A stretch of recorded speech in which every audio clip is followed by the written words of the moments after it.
Blog Talk Radio. The motherfucking saga continues. Yo, what's up, world? It's badass thuggin' like I usually do, and you better turn it up, bust some speakers out, cause we off the motherfucking cuff. You dig how we do it? Dog Pound Gangsters 2000 and beyond. Blah. What's up with it, y'all? Man, don't change that down. This your player partner, the legendary Cocaine. And you tuned in live to Off the Cuff Radio. Better not touch that down. Yeah, this is Cassidy, the hustler. And right now, you listening to the Guillotine. Show them the respect they deserve, man. Off the Cut Radio, man. Y'all already know how they doing it, man. I need y'all to stay tuned. They've been doing it for years, so show them the respect they deserve. And you heard it out of bars, mouth. Easy. Keep it moving like this. Yo, this your boy Rampage. You're not rocking with the best. With Off the Cuff Radio. Classic. History. Fix your face to all you haters. We off the cuff, baby. What's up, everybody? This your girl, Bonnie Dollars, the Queen of Trap, representing Crenshaw, and you are now tuned in with Off the Cuff Radio. What's up? What's up, y'all? This is Miss Irresistible, giving a shout-out to the livest show on Friday nights, Off the Cuff Radio, and I'm live from the 704. Make sure y'all tune in for the blazing hot music. What it ain't, what it do. It's Chili Chill from that original Lynch Mob. And Off the Cuff Radio, always where it's at on Friday nights. West, y'all. All right. Here we go with episode 584, live and direct of Off the Cuff Radio. I'm your host, King Eric, the Media Assassin. And this show is sponsored by Cocaine Buddy Boy Entertainment, Screwball Radio, which you catch every Saturday night, Da Vinci Clothing, and we on live and direct. Got my host T-Max with the facts in the building. What it do. Another marvelous Monday on that OTC frequency. Shout out to our co-host from Spirit, a lot of Sandman, Lady Chinchilla, and of course DJ Sincere of Dirty Basement Radio up in New York.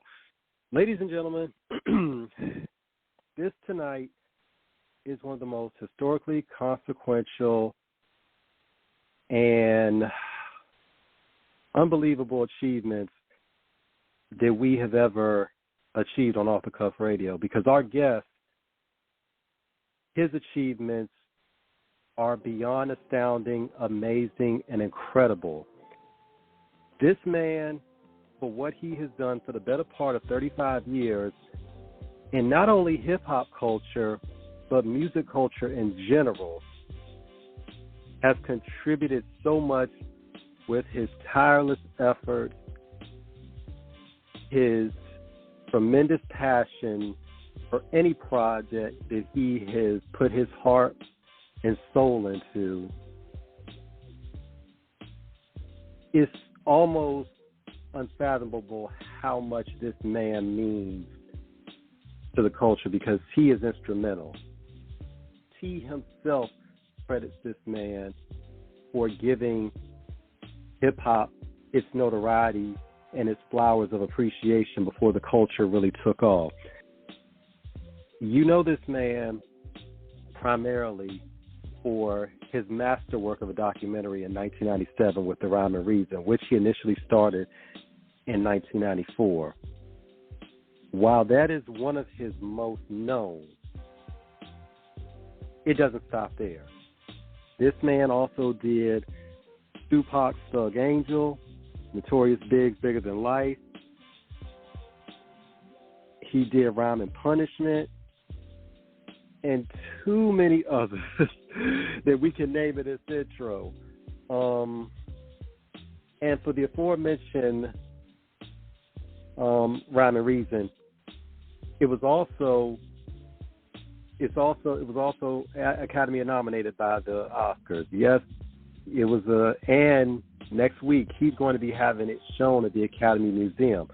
Rolling Stone calls it one of the greatest documentaries ever committed to a culture ever.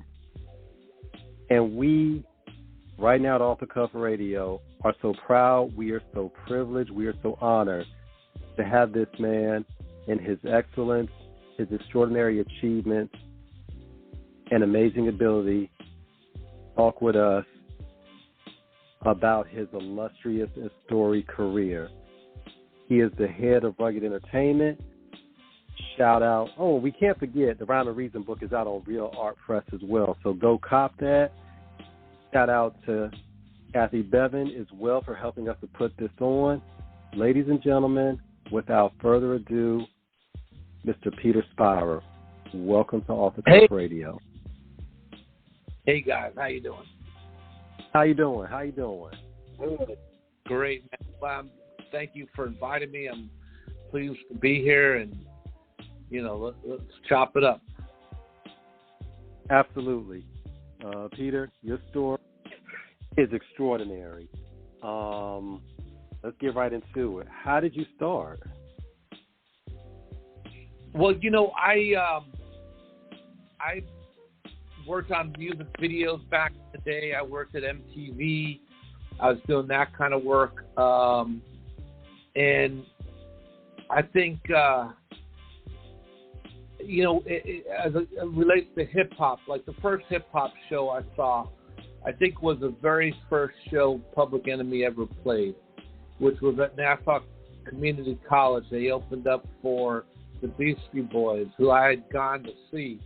And when I went to the show, I was blown away by the charisma, by the energy of the show, and it got me really thinking about hip-hop, because I was actually, kind of a rock kid and played rock music, played guitar, and but I really recognized this new musical dynamic that I really wanted to know more about.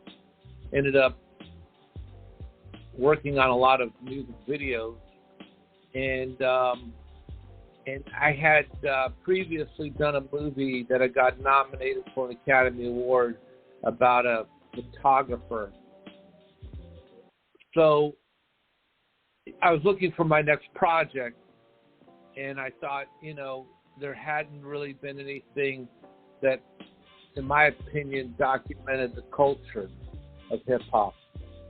At the time, music videos were more about showing a kind of a lifestyle that was kind of a fantasy, you know what I mean? And then it was condemned in the mainstream media, and I thought, gosh, I'll make something. What always attracted me to music videos was what was happening behind the scenes, where people are hanging out, the relationship between, family and friends, all that stuff made a lot more sense to me about the culture than the actual videos did. So, I embarked on a 3-year odyssey to film this stuff, and, was hoping to get into a couple of movie theaters. I had no clue Miramax would end up buying the movie, and, we'd have a gold soundtrack. So it was a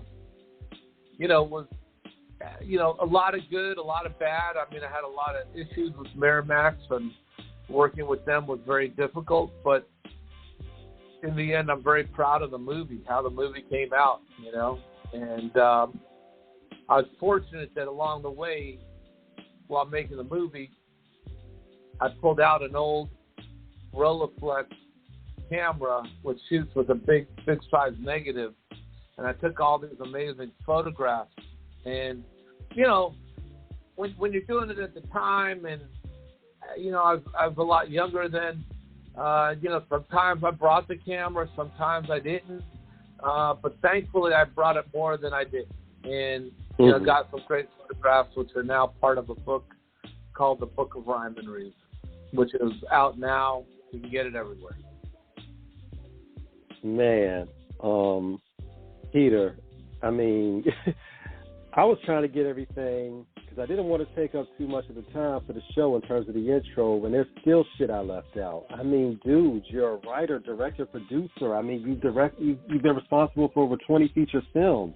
I mean, your first Oscar nomination was for Blood Ties, the life and work of Sally Mann in 1993. I mean, dude, your career is amazing. Yeah, I've been fortunate, man. I sometimes I was in the right place at the right time, and particularly with hip hop, to me, I was at the golden age, particularly with Rhyme and Reason. There's still great artists today and everything else, but back then, when the culture was so unique, when there was so much diversity, when you had, Heavy D and the boys, and you had Biz Markie, and you had, EPMD. People forget how big EPMD were, Yeah. The Hit Squad, all that stuff was so really cool and big, but still, it wasn't in the mainstream like it is today, It was still, kind of getting there. And, I was there at the right time, Yeah. When you think about it during that time, Peter, hip-hop, because Ice-T, as we said earlier, Ice-T gives you so much love and respect. Shout out to Uncle Ice for supporting Off the Cuff Radio as well. Him and the whole team. Hip-hop by the time you had started on your journey in 1994 with what would become Rhyme and Reason, like you said, there had already been historical figures. They had already began their march in it. Queen Latifah, of course, like you said, Heavy D, EPMD, KRS-One, Public Enemy.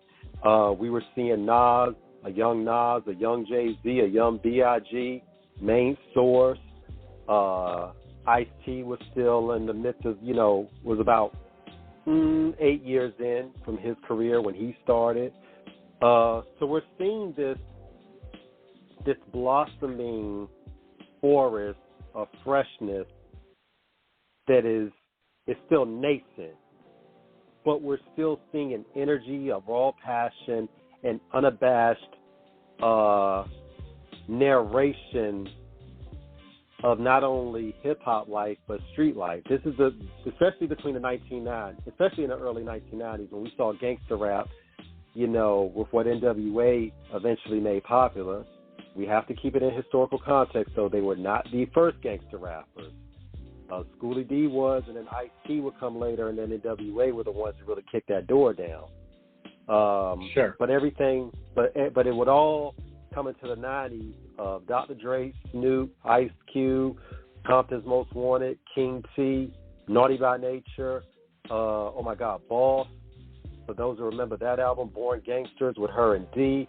The Above the Rim soundtrack, Menace to Society soundtrack, Boys in the Hood, Fresh, South Central soundtrack. This was just, dude, did you understand the significance of what you were going to do? Because this took you 3 years and you did roughly 80 to 100 interviews and shot. How many hours did you shoot for that footage of the documentary?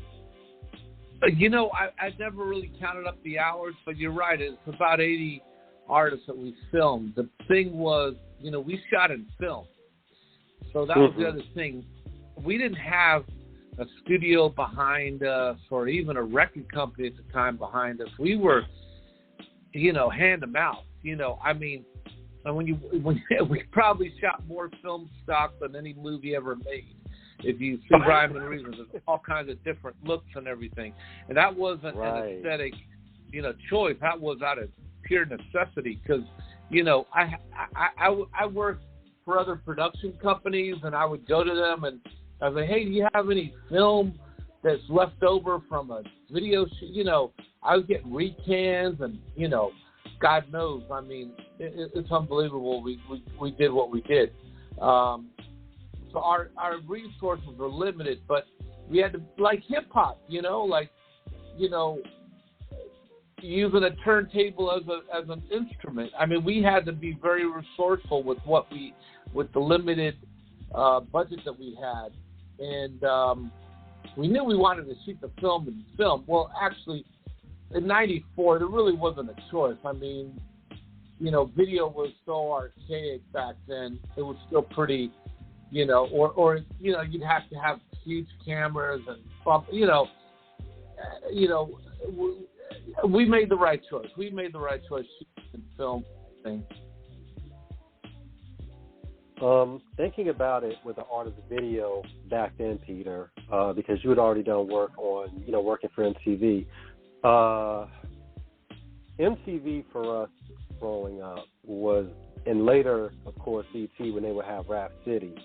But BT and MTV were obviously, the big boys on the block. And then, of course, Video Music Box would come in. But MTV for a few years was the standard. Myself growing up in Virginia, especially, being a hard rock, heavy metal fan as well.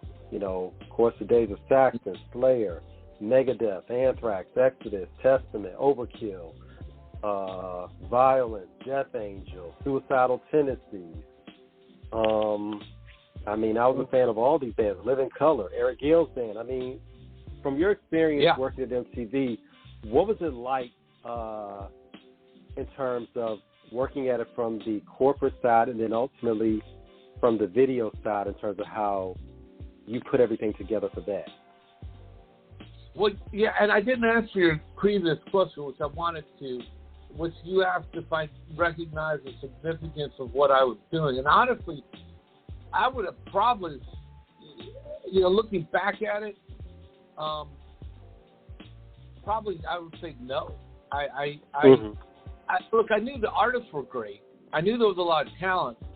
Whether what we made anybody would even care about, I had no idea.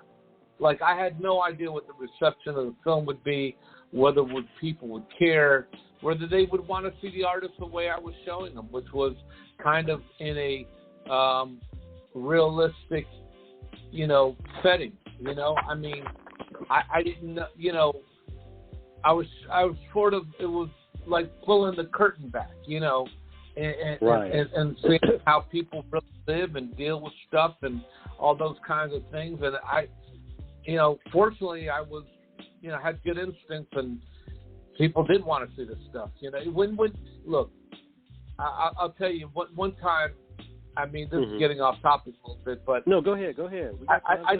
I delivered a lot of films to a company called Image Entertainment. I did The Beef and a bunch of other things with those guys. Tupac, Doug Ellington, and everything else. And the owner of the company one time came over and said to me, he goes, "Man, you know what I really love about you?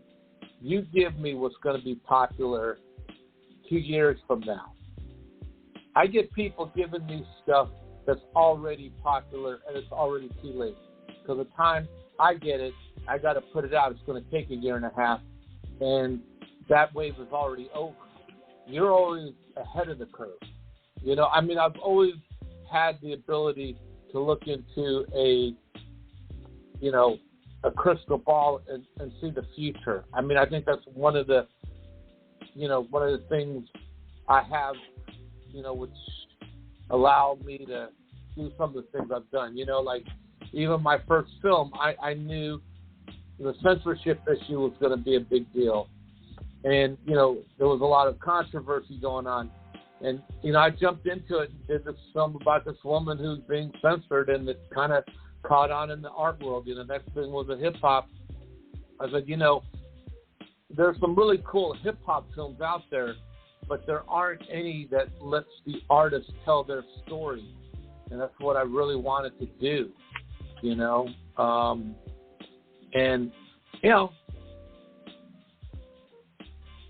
I think that's why that's what made that film so when they came in with the range, like you had to also not just gangster rap, but also fit elements to it. You had, I think, KRS on there, and Western Element, I think, was up there too. So you had a great range. Yeah. I'm having trouble hearing you a little bit, but I heard something about having a great range. Is that right? Yeah, it was a great range. Oh, range. Yeah. I think, like, look, we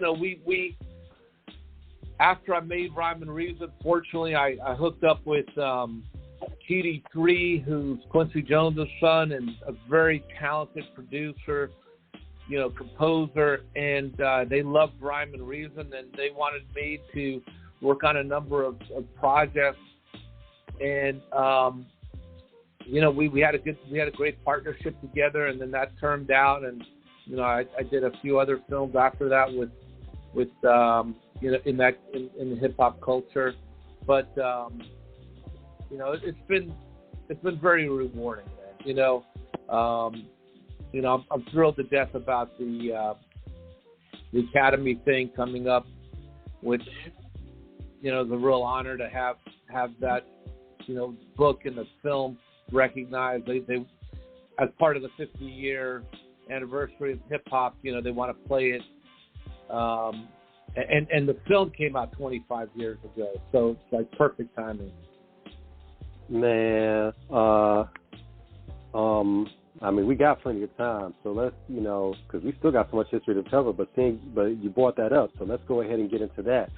How did the Academy decide at that particular moment, did they come to that obviously the film that you created with this, when we look at it from, it needs to be in the Library of Congress for aesthetically or culturally important.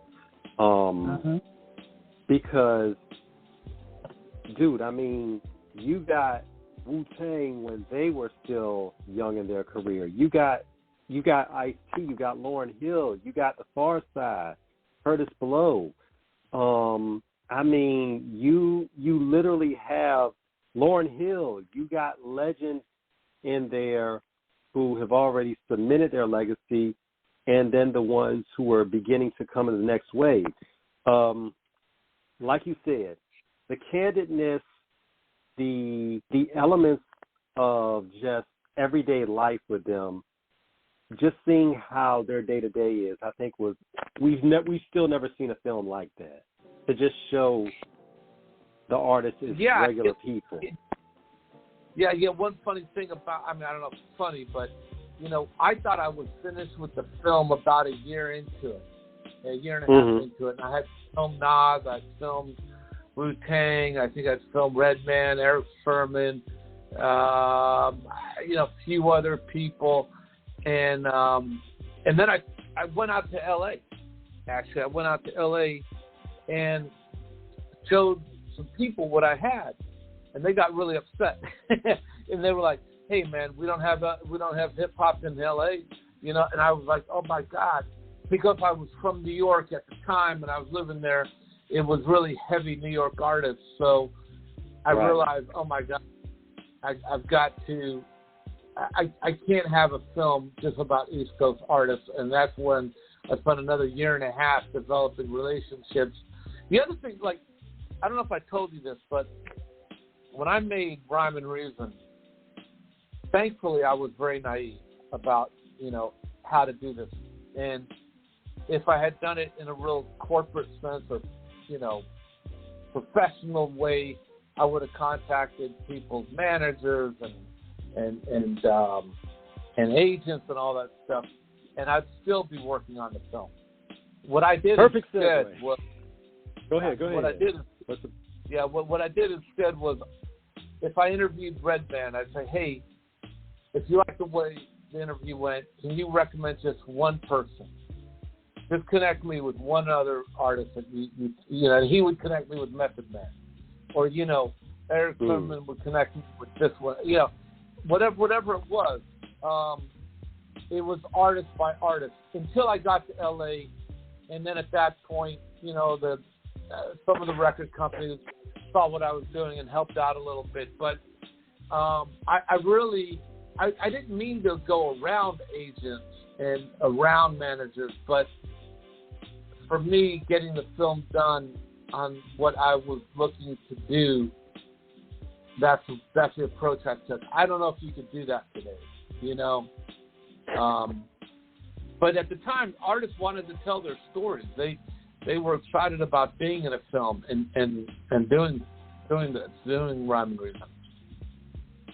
Yeah, and that's a perfect segue because we were about to ask you, Peter, about what it was like to interact with all these artists. Because I mean, you got Dr. Dre. I mean, you got you got MC8 in this. I mean, it's like these are heavy hitters at the time. Spice One. I mean, you got heavy hitters in this, and it's like, you know, me and my brother, we always talk. We've done so many shows with so many people. We talk about the videos. We talk about what it was like during that time.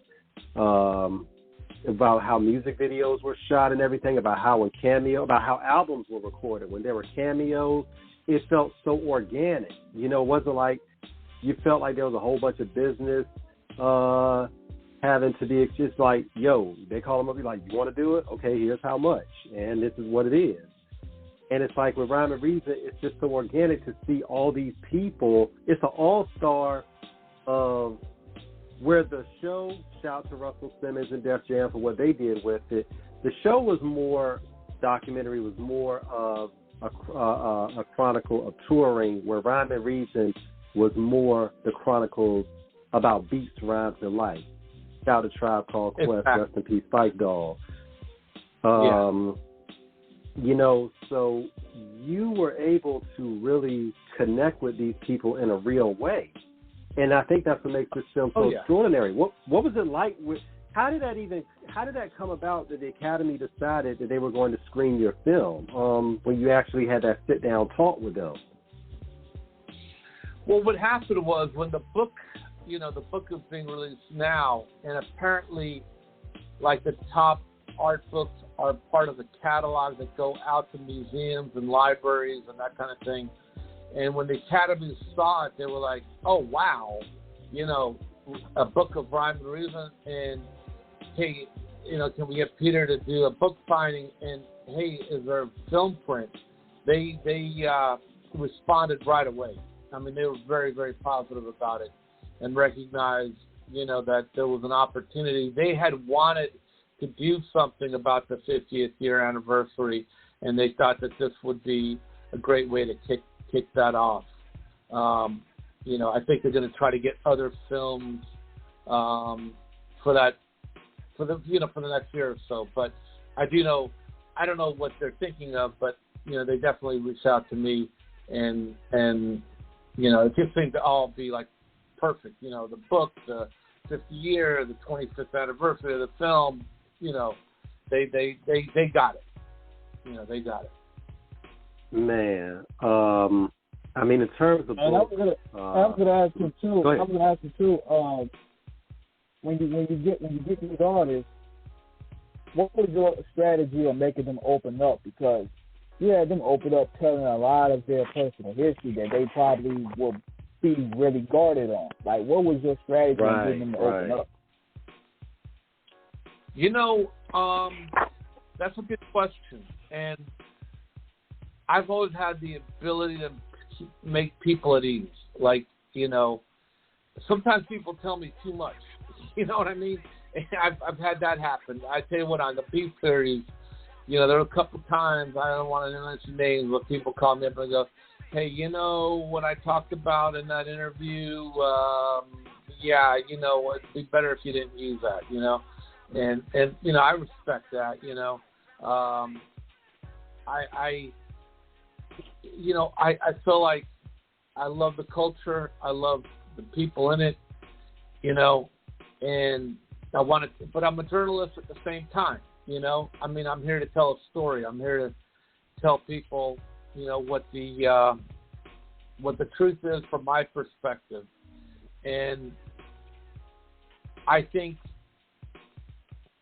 people recognize, like, where I was coming from, the artists that I had previously shot, who probably spoke highly about what I was doing, and you know, they seemed behind it. You know, there really wasn't a document before Rhyme and Reason of the culture the way I had envisioned doing. So, you know, the artists were, for the most part, you know, and like, you know, you get put through tests, man. You know, I mean, look, you know, particularly, I really didn't know, dude, you know, it'd be, you know, maybe, like Puffy waiting in his office for 3.5 hours. You know what I mean? But you hang around and you're patient enough. You get in there and you get a great interview. Or following Big around for a couple of days until he was ready to do the interview. So there, sometimes there was that warming up period. Then sometimes I have to, look, it can be a real quick red light, green light, man, and you want to make sure, you get what you need when you do the interview. In all my years, I've never had, the only bad experience I ever had was with DMS, I totally appreciate him as an artist.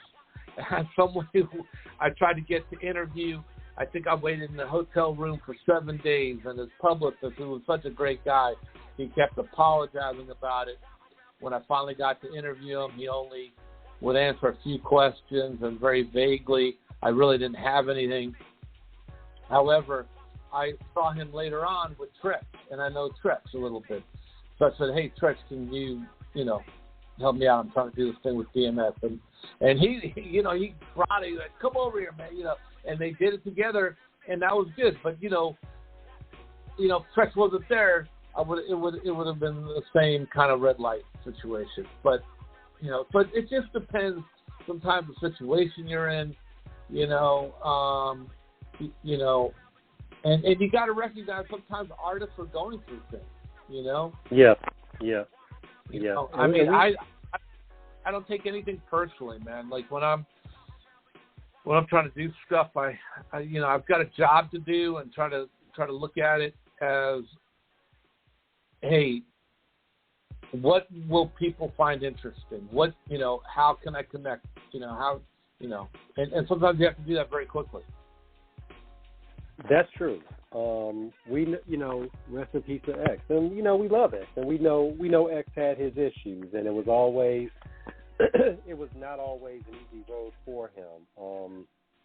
In terms of the things he dealt with in life, we don't need to rehash it on the show. You know what I'm saying? It's good documented. If you want to go online and look it up. When you think about how the scene is today, Peter, to see guys like Tupac, to see guys like Biggie and Puff before they really became who they were. Pac was already, sadly we lost him in 96. When you dropped this in 97, unfortunately Biggie, was taken from us.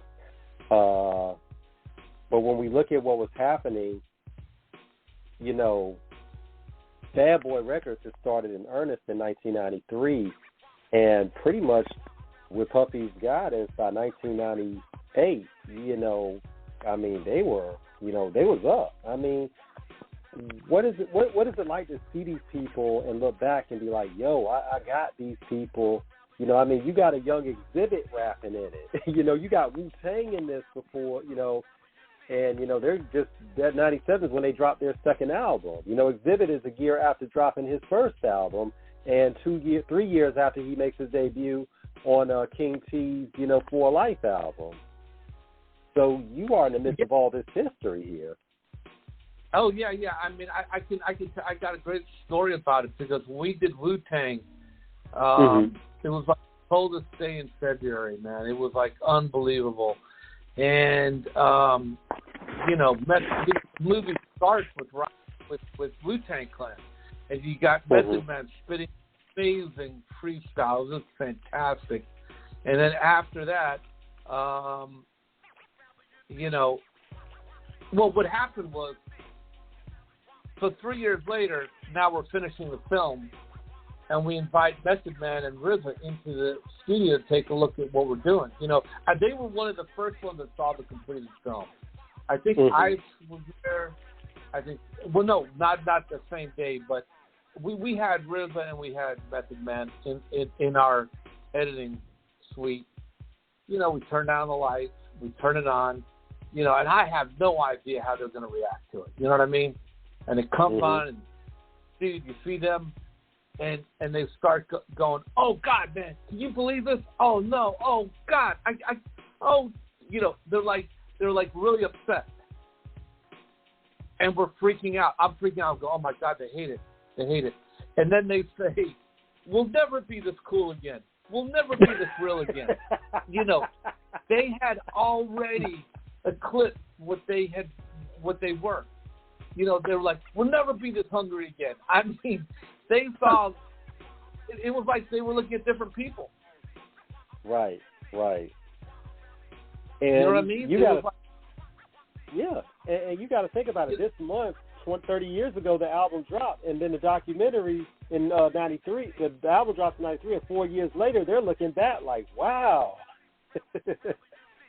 Yeah, they were like, they were like, oh my God, we've gotten too big.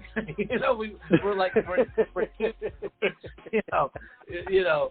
I mean, it was, at first, but I didn't know at first. Like, I thought they were, like, upset at us or how we filmed them or something, you know what I mean? I didn't know that, so, but, yeah, it's amazing in those 3 years or 4 years, like, from them, from filming them to, all the, things that they did, and now they're making movies and doing all, soundtracks and all this stuff, and, I mean, it was crazy. We also too. Unfortunately, the week the film came out, the week the film came out was the same week Biggie was killed. Ooh. So our film dropped, and 2 days later, Big was shot. Oh man. Yeah. I mean, that's crazy. And I mean, but the thing is, though, but the bright side of it is that you all are part of his history, in terms of the video. Yeah. You got big in terms of when, he was right. His first album, Ready to Die, dropped, I believe, September 13th, 1994. And you figure that, within that time frame, because of course we watched the scene with him in the jeans and the Coogee sweater, so this is probably around 95, 96. So Big is already a rap phenomenon right then. I mean, Big is up, like he's heavy. Yeah, Big had money then. Yeah. Yeah. He was showing off his flat. Yeah, I mean, that was one of my favorite things, like, being at his place. And I remember, was having to get there really early in the morning. I don't know whether he was flying out or something, or he had a show, or I don't know what was going on, but I remember getting there like around 8 in the morning, and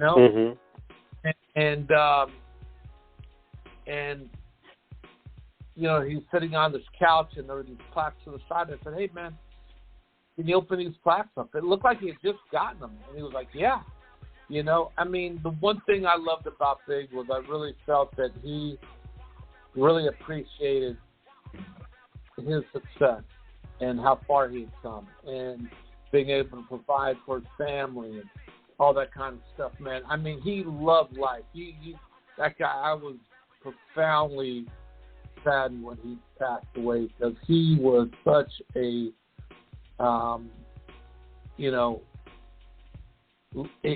he had such a life force about him. Yeah. And, it's unbelievable he's gone. Him and Tupac. I mean, Tupac too, but Tupac on the other hand,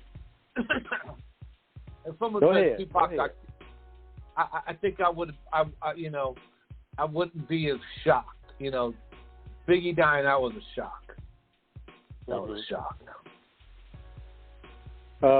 Probably so because every week you were hearing Tupac in some stuff, man. Like you were hearing him getting fights, shootouts, and beats and stuff. It was only a matter of time before somebody tried to pull that card. But with Big, Big from the way the perception was, Big stayed out of the way. Exactly. I mean, Big. Tupac. he always seemed to be racing against time. Like he knew he didn't have a lot of time. He was just trying to do so much. Big, on the other hand, I felt like he was in a place in his life where he was really enjoying everything that was happening. Really, really appreciating it. I mean, they were two completely different artists, yet, to me, they're equals in terms of their charisma, their, the stuff that they did. I mean, they're different, but the same. I don't know if that makes any sense. No, they both. No, we get it exactly. They both epitomize an essence of, that the daily struggle of what black men deal with. Even after celebrity. I think one with Big. I think Big was just better. I think his temperament was more equipped to handle it. Like King said, Big was. You never really heard of throwing. We're young. We were young back then. But, we never really heard any stories about Big getting into it with people like that. Pac, who we love dearly, we always heard about, Pac doing some shit. Pac got in a shootout. Pac was fighting with somebody. It's like, we're like, God damn. We're like, yo, this dude is all, I mean. But when we got to also keep in mind how young they were. Right, I mean, right. I mean, it's unbelievable. Like, a few more years of maturity, things could, would have changed. I think Pac would have went on to become, a political force. I mean, he was. But who knows? I mean, I wouldn't count him out of anything. Man, when you think about it, because you figure Pac was 25 when he was killed, and I think Big was 24 when he was killed. So you're thinking Pac's first album, Tupacalypse Now, was released, I believe, if I got it right. I want to say it was November 19th, 1991, I believe, when Tupacalypse Now was first released. It was definitely November 1991. So you figure Pac was like, what, 19, 20 years old when he dropped his first album. 2021, so this is, and it's, I mean, that, because this is the issue I have with some people who say they're fans of Pac when they only name their songs as, Dear Mama and, How Do You Want It? And I'm like, no, y'all got to go back to the first album to really get it, because to me the first album was just unbelievable. I remember when I first heard it. But also, too, with Big, listen to him, on the Dolly My Baby remix with Supercat, the Bad Boy remix. And I mean, Big's first, verse of the, I love it when you call me Big Pop, fuck the show stop, fuck the rap drop. I'm like, yo, we're like, yo, who is this dude? Yeah, I know. Yeah. I know. We were witnessing two of the greatest ever to do it, and we did not know that we were not going to have them for that long, which makes it all the more bittersweet. But to see the excitement of what they brought, the verve, the energy, the passion, the creativity, that young enthusiasm. When you look at it, Pete, from what the scene was back in the 90s when you started doing this, and you've been a lifelong music connoisseur, we have to get more into that. But when you look at hip-hop culture back then, what do you see different now than what it was back in the 90s? For me, it's tough for me, man. I still live in the 90s and the early 2000s, I think the lack of diversity, probably is the thing that I feel is the biggest issue to me. Look, I come from there where biting was a crime, and my son is a total hip hop, head, he'll totally disagree with me, but I still feel like the older art. I mean, I love that time period. I love the style of music, the style of the diversity of the rhyme skills, all that stuff. So I mean, there are some great artists today, but I think when I turn on my radio, I'm probably listening to those older songs. We can't do this show without shouting our buddy out in California, who one of our staunch supporters from California Love Podcast, Kenya Ware, who is in Rhyme and Reason as well. Because she's about the old school as well. Kenya sends her regards. She loves everything that you all did with it. Oh yeah. When you look at, when we think about it, Peter, and when we talk to the youngins about this today, we're not old men screaming off the hill about how bad rap has gotten. We don't like everything that's out, but we also are appreciative of a lot of the new artists that come out because they've helped to advance it in a certain level. I think what's going on now in terms of how some people feel the way that they do is, back in the day, you didn't rap if you really, really didn't have the skills. We know it.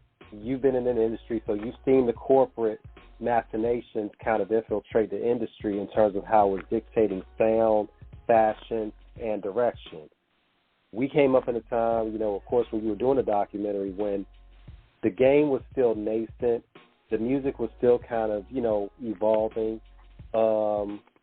and there was still a underground element to it that made it exclusive to those that really, really could appreciate the art that was being articulated, because it was for it wasn't hip hop. It wasn't for everybody to get.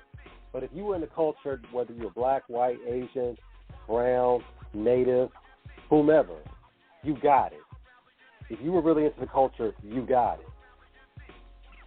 And that's what made it unique back then. Yeah, I totally agree.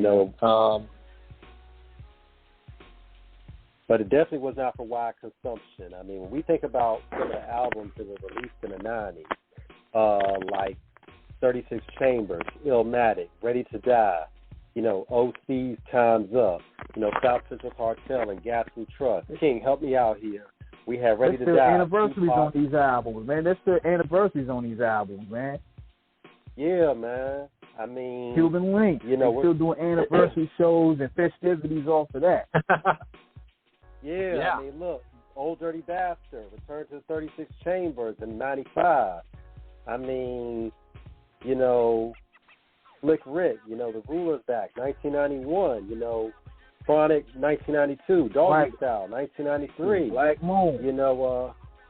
Black Moon in the Stage, 1993. Tribe Called Quest, with Midnight Marauders. That came out the same day as Wu-Tang, as a matter of fact. Geniuses, Liquid Swords, 1995. I mean, two historical days. There's two historical days right there. That day for Wu-Tang and Tribe Rock, and September 29th, where you had like 5 albums drop. I think it was Lauryn Hill dropped that day, Jay-Z dropped that day, Outkast dropped that day. I think Badass dropped that day, and I think Black Star, Tribe. It was like 6 releases that one day. That was in 1998, as a matter of fact. It was 1998. Yeah. I know, because I bought all of them. And went broke. It's okay. I was broke for a month. Look, by hook or by crook, we got our hands on it. When you look at how music was marketed back then, Peter, because we want to get into your other project too, that you got coming about the billboards of the Sunset Strip with all the rock bands. Before we get into that, tell us about how you see hip-hop being marketed now from a perspective of where it's like, what's going on in terms of what you've seen in terms of how artists get signed and how they're actually being able to put out music. Well, it's a lot different. I mean, back then, you know, you had to have the big record company. You had to, you know, but they allowed you to have your thing. Now, you know, the bigger record companies, if you are going to get signed, they almost insist on this thing called a 360 deal. Are you guys familiar with that? Yes, sir. Yeah. Yes, sir. They want everything. They want a piece of everything that you do. Everything that you do, man. I mean, because the music ain't enough anymore. I mean, they're not making enough on the music. So, you know, you know, you know, I'll just tell you this quick story. So, Soulja Boy, I was asked to do a documentary about him, and at the time he had this beef with, actually it was Ice-T. I don't know if you guys remember that thing. You know, we remember it. And, yeah. So there's a lot of going back and forth and all that. But you know, when his management and the company that I was working with, you know, suggested I do it, you know, I honestly, I wasn't like a huge Soulja Boy fan in terms of the music and whatever, but I was a huge fan of his hustle and the idea that this kid came out there at 16 to produce, record. He did the kinds of things that artists dream about doing, like having his own record company, producing it himself, recording it himself, being the artist. People dream of doing this. So that's why I signed up for the project. And the minute I did, and I talked to his manager, I said, I'm really thrilled to be talking to a guy who at 16 has done what every artist dreams of doing after doing 10 albums, like finally getting control of their own career and being like the kind of guy that could look at the destiny of my own thing. I don't have to depend on a record company anymore. I don't have to depend on this one and that one. And the manager said, oh, God, well, he just signed a 360 deal with Interscope or whatever. And I was like, oh, no, you got to be kidding me. So, like, he felt to be kind of authorized by the industry, he had to be with a big record company. He didn't realize that he had done it all himself and was in a better position to be his own, best advocate.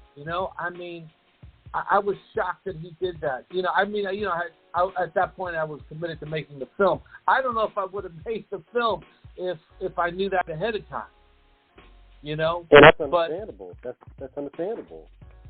Yeah, because as I say, like, I love the idea that this guy went against the system and decided, hey man, I mean, he didn't even have a choice. It wasn't like there were record companies that were looking for him. It was like, he did it himself. He understood social media. He understood how to make it work. But there was still something missing. Like, he felt like, oh God, I've got to be with a record company. And I would say to any artist out there, hey man, if you can do it on your own, you are so much better off. One thing about it, Peter, we're disclaimer, we're not, trying to talk bad about Soulja Boy. His music isn't our type of music. It wasn't when he first started, but we always respected him because the fact was, like you said, he got out there and did it. At 16, he was out there, in Mississippi and all them, in the down south, doing his own shows, getting money. Now, to give this context, you got to remember, his first record came out in 2006, his first album.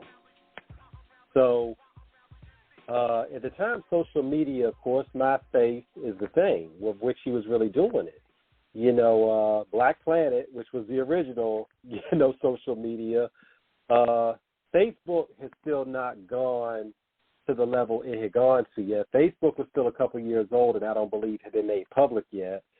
Twitter and Instagram were not even thought of, and there was still the elements of, we still didn't see the level of downloading music and direct to consumer, marketing, like actually, selling yourself out on, out there like that. Now, we did have the download sites like LimeWire. If you wanted to contaminate your computer, you could go to LimeWire.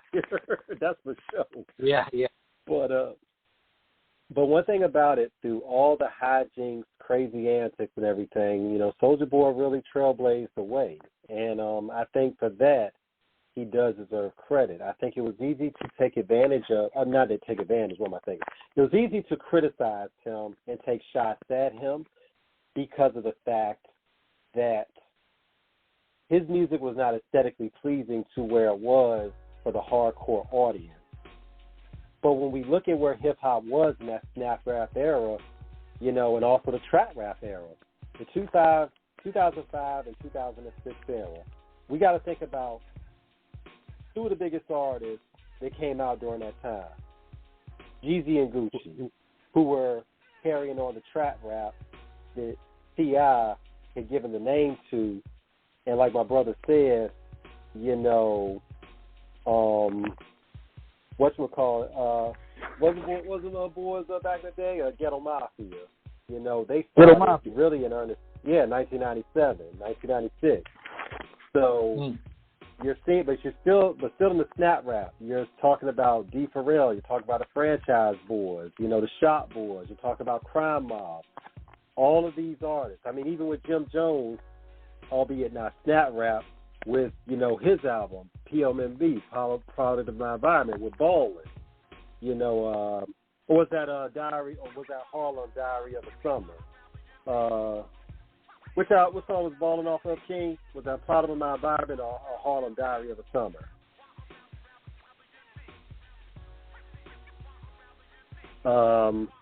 But either way, 2006, I believe 2006 was when Ballin' dropped. So it was a unique time in hip-hop of a new sound.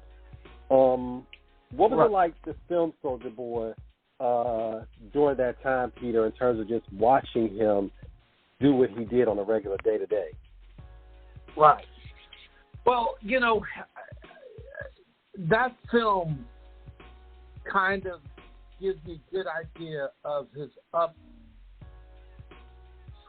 from, being nowhere. It really, I'll tell you this, man. Anybody can make it. Anybody can make it from any. If Soulja Boy could do it, dude, it shows you anybody could do it. It's unbelievable. He didn't really have any, he didn't have a mom and dad in the business.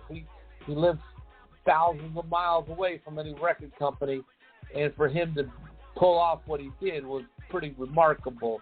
And spending time around him, he's a super nice guy. Here's another interesting thing. Even though this was like an authorized documentary and I'm working with him, he would never sit down for an interview. And I couldn't, and I really needed that.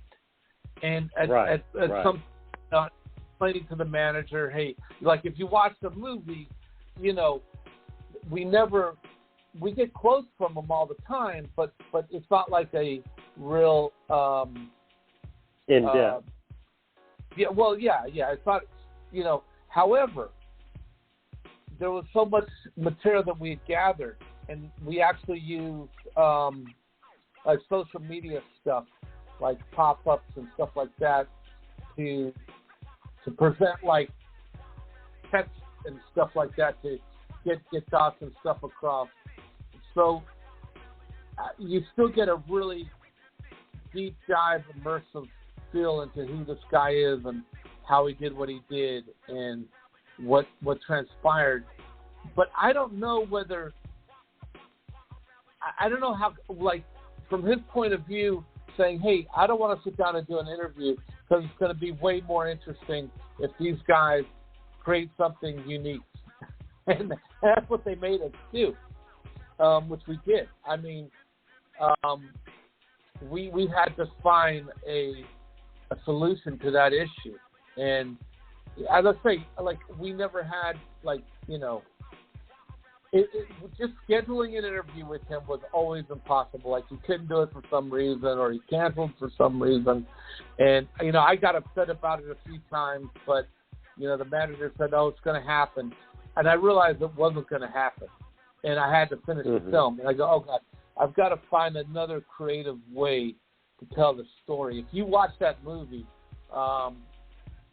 you know, we definitely deliver on what we needed to do, but we kind of did it in a different way. If that makes any sense. Understood. You know? And that's what makes you the consummate professional.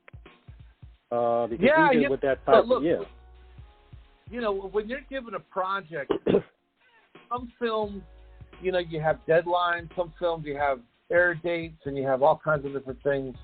I mean, I've always tried to get the film done when it's ready, and that's always a struggle, I can tell you. I mean, particularly when you're doing documentaries.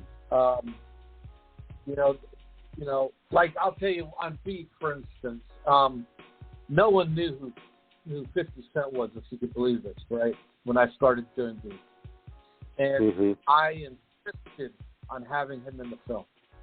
Like, at the point, his record came out, I think,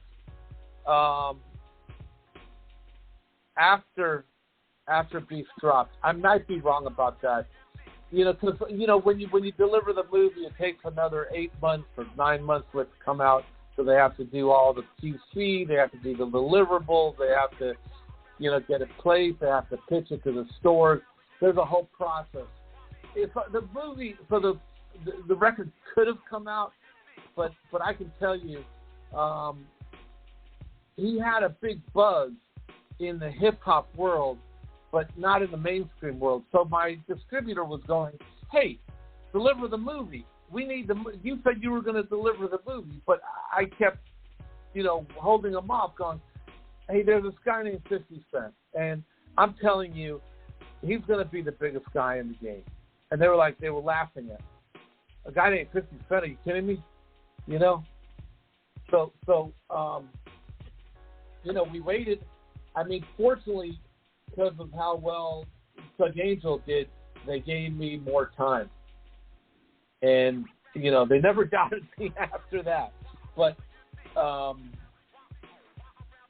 you know, it was a struggle, man. It was, you know, it's always a push it because, you know, they wanted to go through the system. They wanted to make money. They want their quarter to be good, you know.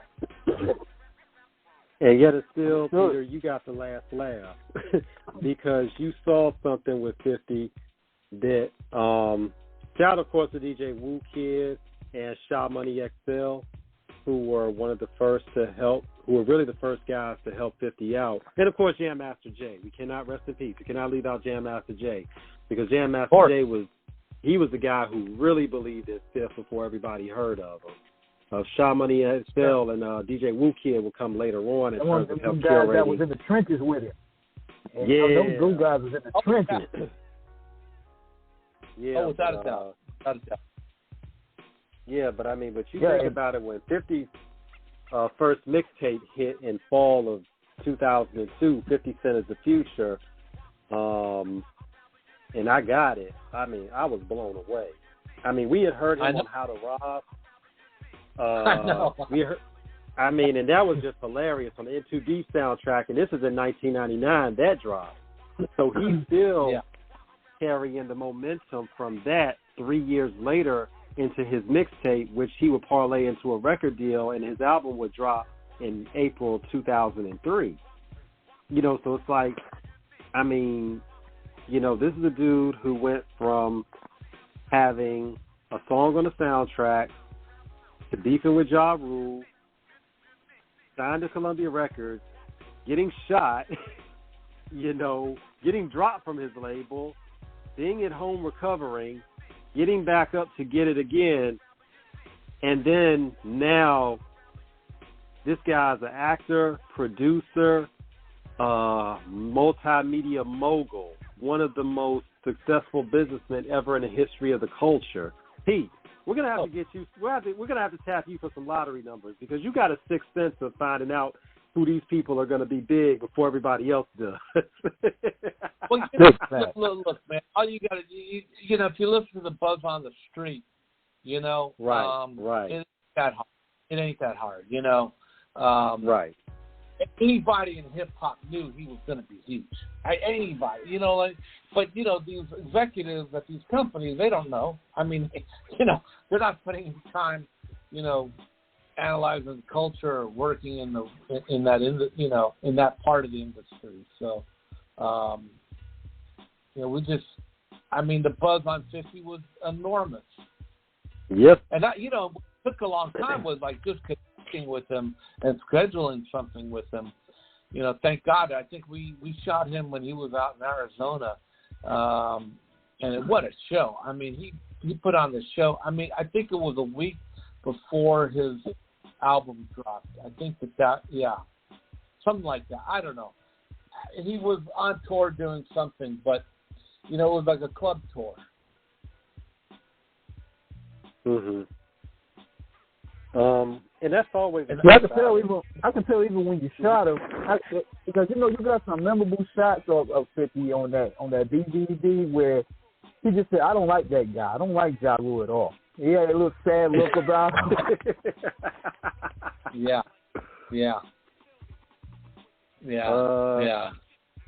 Tell us about that whole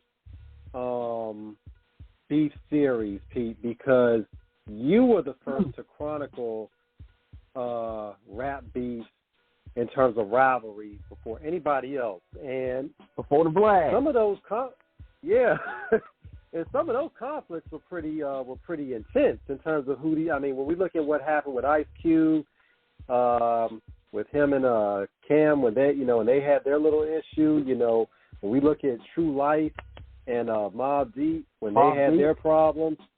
I mean, we covered all of this. Yeah, and dude, you got this for 3 of them. How were you brave? You a brave man, and you survived it. you were just a reporter, but I mean, man. Yeah, go ahead. There were times tough spots, I'll tell you that. But you know, again, I think the artists trust me, and I was very clear about my intention. And right. Look, I'm not here as your friend. I'm here as a journalist. I'm here to get the story, and I'm going to find the truth of the story, and that's what we really tried to do. I mean, when you're making a film,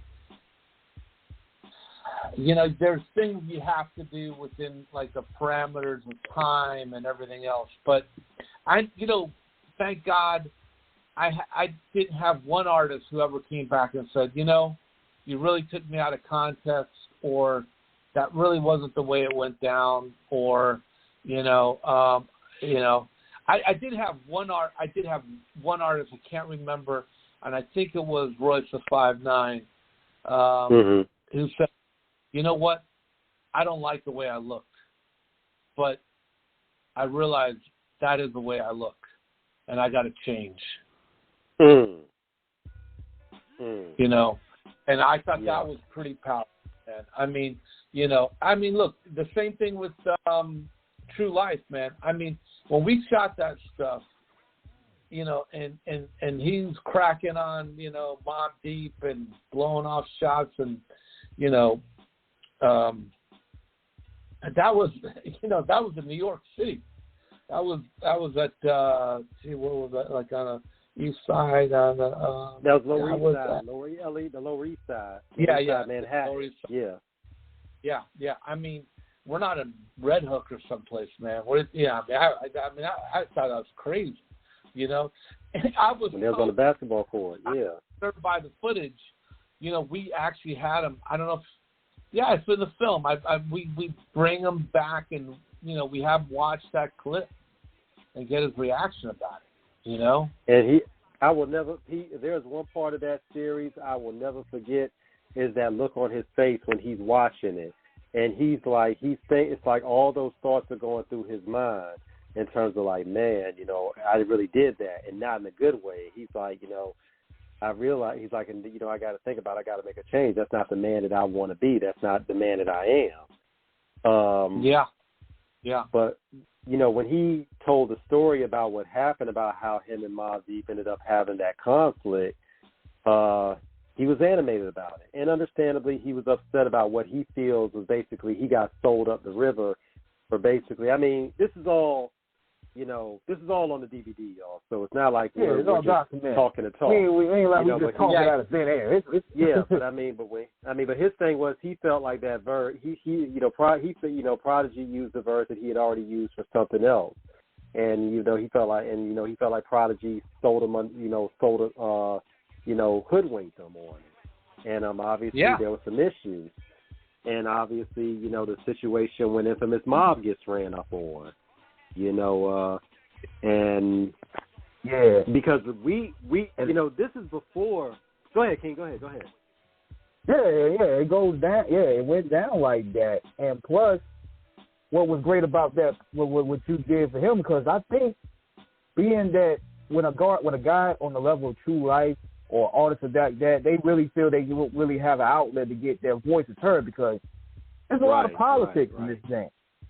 So you airing his story gave him a good look, because he couldn't go to Hot 97 and say that. He couldn't go to none of these radio shows because they have cliques, they have partnerships, they have people they're trying to protect. Right.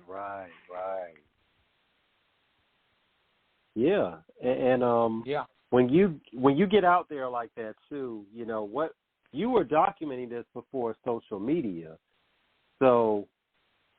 This is when DVDs like yours were the phenomenon, because you were giving us the uncut truth of what was going on in the industry with a lot of this. This is, before Shade Room, this is before all of these outlets. So, you really had to go there and watch it and hear it from the artists themselves, and that's what made it genuine. There ain't no chance for no type of misunderstanding or misinterpretation, because you're hearing it directly from the artists themselves what went down. Like when Ice Cube talked about the situation, what happened with NWA.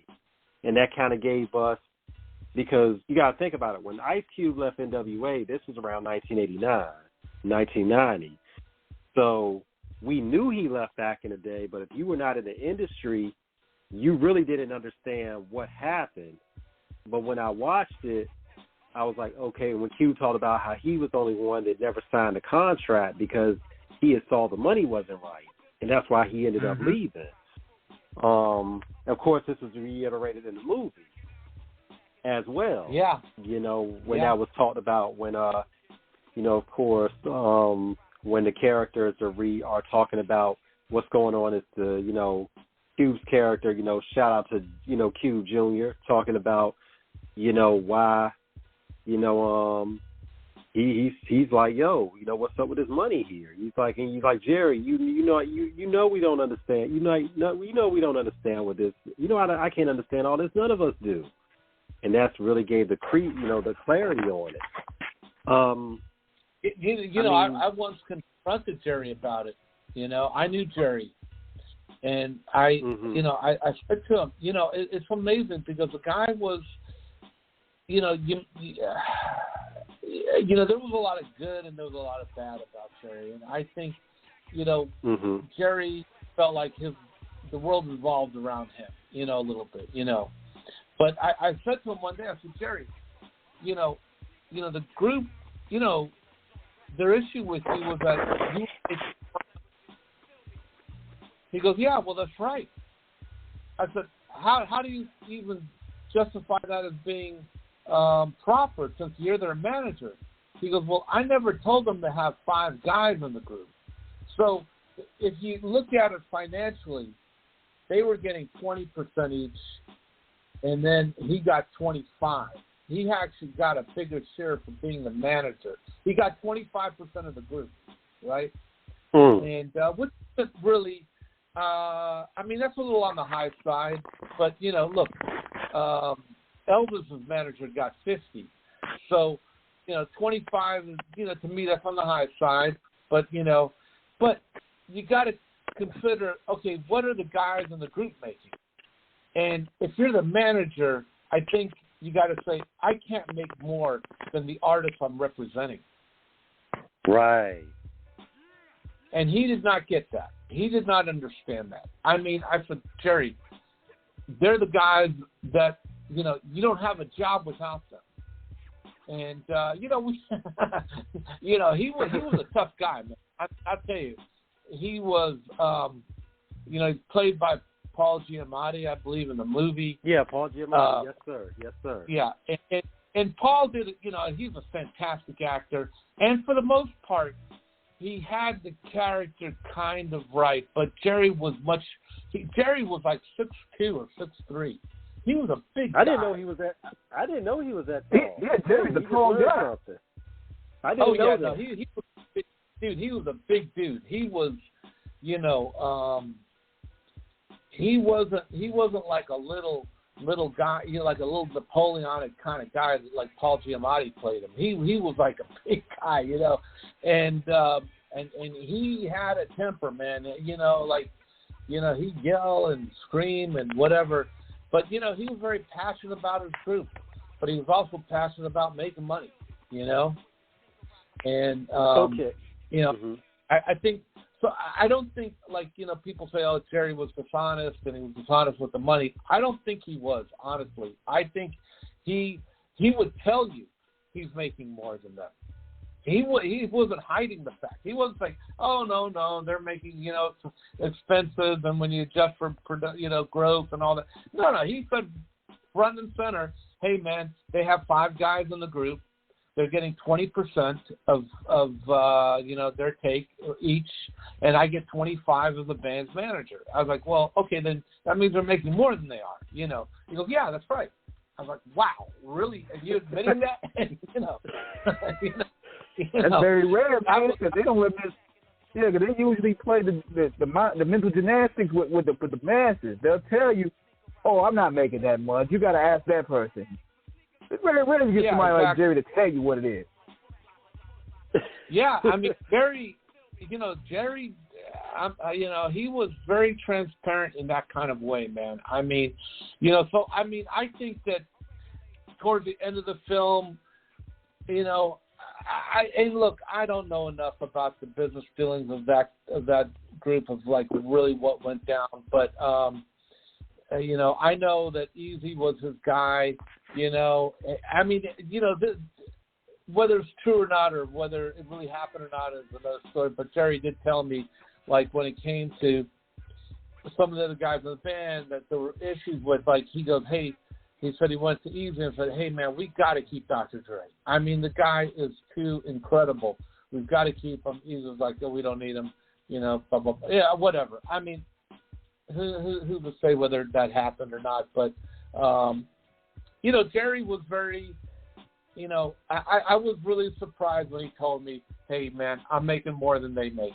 I was like, wow. Another thing Jerry told me, I don't know if you guys ever read his book, but he told me this story, and it might be in the book, it may not be in the book, but, you know, he had, you know, and it's in the film that Suge Knight is, you know, working security for NWA, and he told me, and this is when I was this is years ago, he told me this story. He said, you know, I always said to the guys working for me, if I'm not around, hey, you know, hang out at my desk or use anything I have, you know, until I get to the office. Don't worry, you know, make yourself at home. And he said one day he came in and he said, you know, Suge was always this guy with big smiles on his face and kind of happy-go-lucky kind of guy. And he said, I came in one day and Suge was sitting behind my desk. Whoa. And I just saw and he was looking at the things on the desk, and I could tell he was picturing himself sitting behind this desk, imagining that he was the guy in charge. And then he caught me looking at him, and he changed back into that other persona, the happy-go-lucky Suge. But he goes, from that moment on, I knew we had to watch out for that guy. Yeah. I mean, you know, but when you think about the stories that time, you know, because me and King, oh God, we spend countless hours talking about the Death Row stories, and we know a lot of people, you know, shout to Kenya, you know, Hustle, Doug, you know, so many people who we know were with them during that time. And we talk about we talk about it like, dude, it would have been, oh my God, if social media had been around back then with those guys. Oh my God. Oh my God, yeah. Every day somebody gets slapped up and going viral. Yeah. Ooh, boy. Get slapped on the Instagram Live. Man, I mean, could you imagine? I mean, shout out to Kelvin Anderson of VIP Records at Long Beach when we had him on a couple years ago. Love him dearly. And he told us about when he was at the golf course that day that the fight broke out between Death Row and all the dudes. Between what was it, King? The BG Knockout and all them and Death Row. They started. They got it. And I mean, could you imagine if somebody had gone on Instagram Live at that time and videotaped the whole thing? Well, you know, there is. I think there is videotape of that stuff. There is videotape of it, right? There is video of it. But I mean, to really see it like. I mean, I think we have it. I think we have it in Beef, either Beef 1 or Beef 2. I mean, yeah. I mean, but golf club. You know. Yeah.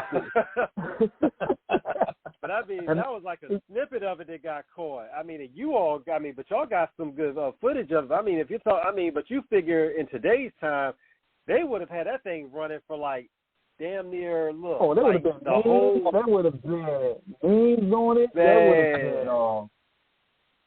been YouTube. You know, they crazy with the Photoshop, man. They crazy with the Photoshop. They would have had some stuff. Yeah. But dude, when we saw that footage, we were blown away because, I mean, to see that kind of, you know, to see that rumble happen like it did in real time, I mean, because this is what we got to tell to really give people an understanding of it. Once again, there was not social media in the 90s like that, so you didn't know a lot about these artists in terms of their personal lives. Not like you do now because Instagram, Twitter, Facebook, so many of these artists put their personal life out there. Back in the day, you literally had to be right there or somebody had to catch a video of some shit before you really, like, knew who this person really was. I mean, with some of these artists out here back in the day, for good and for bad, I mean, especially the bad, I know they're glad that social media wasn't around back then. I mean, yeah. Oh, yeah. I mean, boy, some of the stories we have heard about some of the people in the industry who shall remain nameless. Oh boy, and stuff we know happened. Right. People who were there that told us. Oh man, imagine there being some video about that. Oh my goodness. Man, there would have been a lot of those dudes. I was going to ask you this too, man. What was your favorite? This is a personal. What was your personal favorite of the B series? 1, 2, or 3? Definitely 1, probably. Yeah, 1. I mean, 2.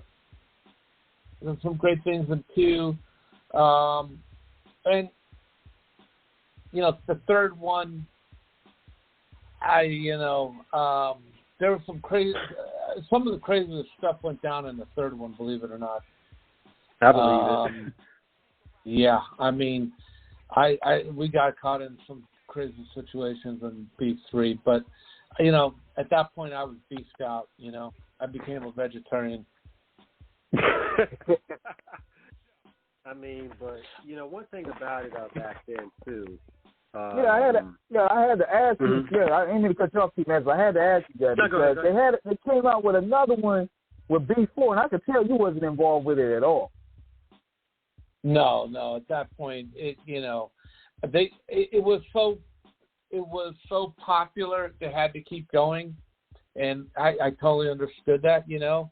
But I had enough. I mean, I've said everything I wanted to know. Like the first one had to do with the relationships and how these things get started, and that it comes from the spirit of hip hop. I mean, the problem is the spirit of hip hop is competition.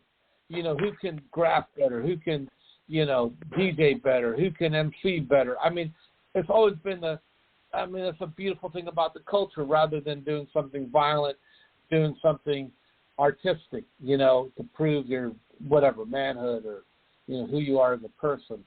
You know, the second one was all about, you know, the financial schemes and how money, you know, when you really look at it, to me, it's a record companies that profited from these things, right? And they wanted more of it. They wanted, you know, when you get into beef with somebody, but the stakes are raised so much higher. You know, before, like when the bridge is over, you know, and things like that, I mean, people weren't making that much money. There weren't that many people under them. Like, even if the artists were cool, you know, when it got to be more money, you know, that artist is now trickling down money to other people, and somebody might want to prove themselves. Somebody might say, hey, man, you know, they're taking money out of my man's pocket. I got to do something about it. You know, whatever, you know, crazy thing, you know. So in a way, you know, when record companies made made rap the focus, and then, you know, these beefs started happening where they were, you know, reaping the rewards and the profits from these record sales. You know, I think we wanted to create that understanding of where that was coming from on the financial level. And then B3, we were probably cashing in. I mean, B3, I think, had more of, you know, like that these beefs weren't just happening in West Coast, you know, East Coast, but were happening all over the country, and, you know, the different things that were going on. So, you know, I mean, B3, I mean, there's some good stuff in that film, but, you know, I think I was done by that point. Yeah, and I could tell by Next Up, you did actually one of my favorite documentaries, too, man. This was Letter to the President. Like, you got into the politics and the economic side of hip-hop. Yeah. Now, Letter to the President, I got to give my man, I helped with that movie. I helped, you know, with some of the production things. But that was actually directed by my friend, my very good friend. And if you guys want him for your show, he would be incredible, Thomas Gibson. Okay. Yeah, we'll have him. Yeah, give him our really contact. We'd love to have him on the show. We'll call you after the show. We'll set that up. Mm-hmm. Yeah, I was very proud of that movie. That is a great film. I mean, I was, I think I was there when they shot the Webb, you know, the guy that got killed, or killed himself, but I think was killed. Oh, yeah. Made that connection between CIA and running the gun. They ended up making a movie about it, you know. I don't know if you guys have seen the movie. I can't even think of the name of the film. But, yeah, Gary Webb. And, you know, we had this incredible interview with Gary Webb where he said, you know, if I'm dead in a month, you know, or 2 months, you know, just remember, you know, I didn't commit suicide. I mean, and shit, then he fucking, you know, like 2 gunshots to the head. How does that happen? You know? Right. Yeah.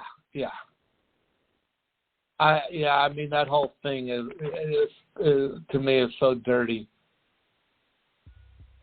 I mean, but this shows your, I mean, Peter, this shows your range, your diversity. I mean, you're an author, a musician. I mean, a director, a producer. I mean, you've gone into places of cinema and documentary pieces that have been as impactful and important as they are diverse and different. I mean, well, I really appreciate it. Yeah. Go ahead, please. No. I definitely appreciate the compliment. I mean, I've always tried to do or push the envelope, try to create understanding. I work a lot with indigenous nations. I've done 3 films on Native people. I'm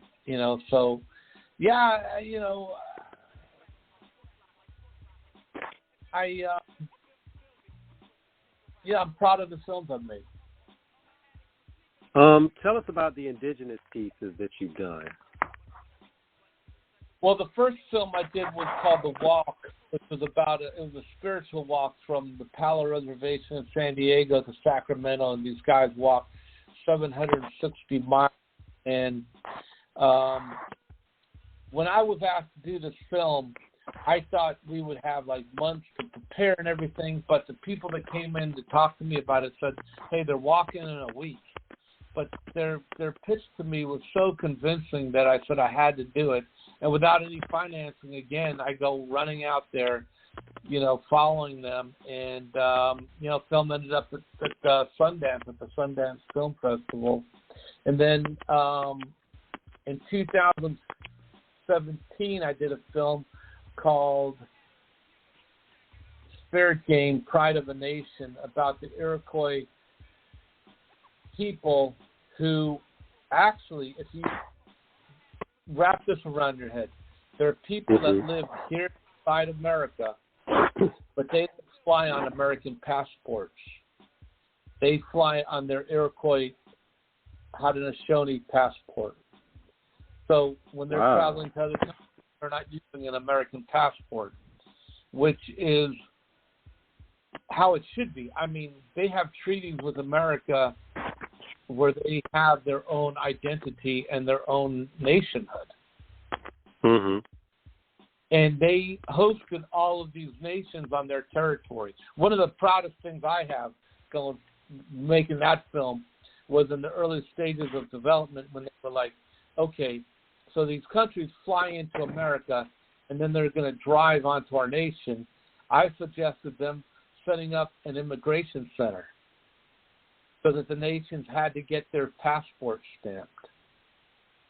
And incredibly, even America got their passport stamped going to the Onondaga Nation for this big tournament. And the only nation that wouldn't do it out of the 15 nations, I mean, you had nations like, England, Ireland, Japan, all these nations from around the world. The only one that wouldn't do it was Canada, believe it or not. If you don't know it, Canada is actually worse on Native people than America is. Oh, wow. Yeah, people don't know that. But, I tell you. Go ahead. No, most people think Canada would be, kinder to Native people, but they've made it actually much more difficult for them. And as bad as it is here, it's actually worse in Canada. I mean, when you think about, in terms of the American, the indigenous here, and the atrocities they suffered, being the first to be the subject of chemical warfare with the blankets infested with smallpox, the long forest march, the Trail of Tears. Shout out to the band Testament from their 1994 release, Low, with the song Trail of Tears. Oh my God, Chuck Billy, Alex, Greg Peterson, of course, James Murphy on guitar, Greg Christian, I believe. I'm trying to think of who was on drums at the time. It wasn't Louis Clemente. And I'm forgetting because it was the dude who used to drum for Forbidden, and it wasn't John. Oh, man. But, yeah, I was just running off the random trivia. But, oh, my God, that song is so powerful, Trail of Tears. For those who have not heard that album, or at least that song, go listen. But, in terms of what the Native people have dealt with here, I mean, there was that documentary talking about how a lot of these Native women go missing. I think they said over 10,000 Native women go missing a year, and, they're never looked for or nothing. Yeah. It's a lot. Yeah. But Yeah. I mean, the residents of Golden Canada were much worse. You know, they've had they wiped out a lot of their food sources, so a lot of them starved to death. I mean, it's just unbelievable stuff. But you know, America has plenty to be ashamed for. Yeah, you know, one thing about it is, this is the one thing people have to understand. We speak on the atrocities that happen in America. It's not because we hate this country, you know, but it's like we want this country to acknowledge what has happened. And that's when we get into these dangerous places when people want to try to ban books and not acknowledge it and speak on their history. I'm like, you know, one of the things... Revisited history. Yeah, and I will never forget this quotation from Dwight Eisenhower when they got to I believe it was Auschwitz, one of the concentration camps of the Holocaust. And when they broke through and they stormed the gates and saw what was going on, he said, you know, get somebody out here. He's like, get somebody and make sure they got a camera. He's like, get somebody with a camera out here now, because in about 50 years, some damn idiot is going to try to say that this never happened. Oh, I know, yeah. I mean, you're absolutely right. I mean, we have to, in order for us to move on, we have to acknowledge, you know, the atrocities and things that we have here. There was you know, what's unrecognized, you know, we all recognize the Jewish genocide. Very few Americans recognize the Native American genocide. There were between 15 and 20 million Native people living here before, you know, this place was invaded. And then, you know, within a few hundred years, there's less than, you know, a few 100,000. Yeah. Where did those 15 people go? Yeah, and I mean, but that's something that we have to, and then, you know, from everything that has happened, you know, in terms of, one thing about it with this country is that there's always tried to be a picture of a high moral ground and a view of what is considered being racially, you know, pragmatic, and it hasn't always been like that, you know, and that's something that it hasn't always been easy. I mean, when you look at it, you think of the Civil Rights Bill was passed in 1964, that ensured civil rights for, you know, especially black people. You have to think about how long we've been at war in this country. I believe this country's been around 250 some years, and we've been at war for like 220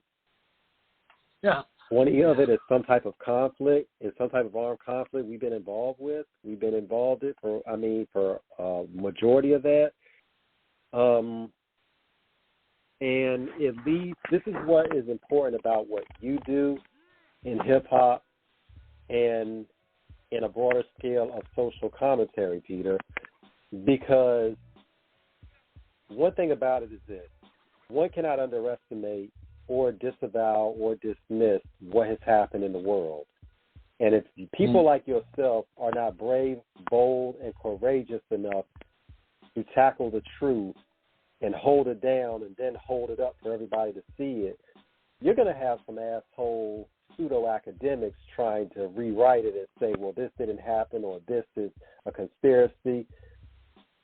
King knows how I am about this, so I'm not going to talk too much about it because I'm going to get fired up about it, because there is nothing worse. And this is the space. This is the space we live in today, where people just make up stuff out of thin air and go viral. Exactly. I know.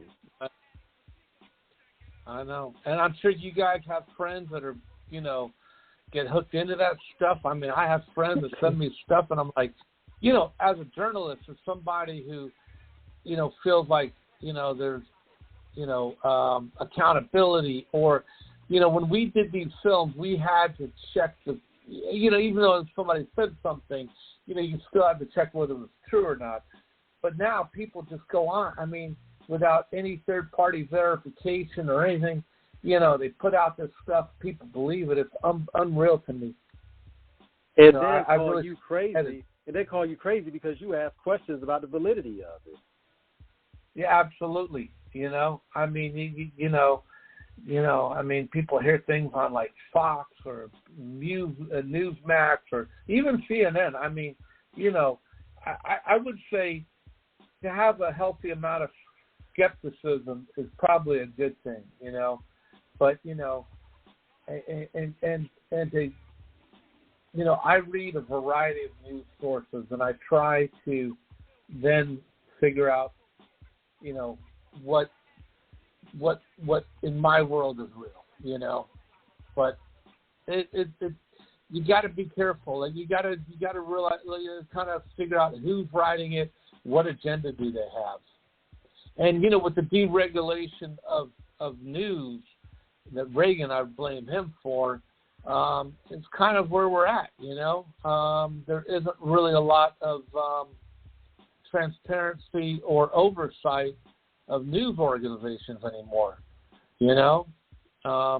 I thought it was very telling when Obama, when they have that presidential press or thing for the press that he didn't have for the lanyards or for the where you're sitting, there's names that are put down in front of whatever organization is supposed to be there, and Fox, he didn't have Fox News, he just had Fox, right? Because they really aren't news. They're more like Fox Entertainment, because you're definitely not getting news from them. Well, when we look at places like Fox, Breitbart, Newsmax, they all have a narrative that they're trying to push. And when you look at it, if you're in a particular box of thought, then you're going to be pretty much crated in that. And it's just, you're going to take what's delivered to you with that. Because there's a common thread of, paranoia, conspiracy, but very little facts. A lot of sizzle, but no steak. And but it's still palatable, because those people are going to choke off the grease balledness of it. But their thing is, they could get a high cholesterol of ignorance, and guess what? They'll think that they're eating lovely and it's nutrition for them. I'm like, no, it's poison. Yeah. I mean, what we don't recognize, and this has been occurring now for the past 8 or 9 years, is that what we did, we had these campaigns of propaganda in foreign countries, right? Misinformation, disinformation, pamphlets, all this stuff that we would indoctrinate countries that we wanted to control or oversee. And these other countries now have taken what we've done and now using it against us. People just don't understand that. I mean, they're using the same that we pioneered and created against these other countries. Now it's being used against us, and we don't even know it. But what we've seen now, though, Peter, is a lot of the prominence of ignorance that has come in this country with people who have risen to public office. I mean, we got a reality show guy who got into the office. We have a governor of Florida who's trying to ban books. We have a guy in Texas who went on vacation while his people were freezing. It's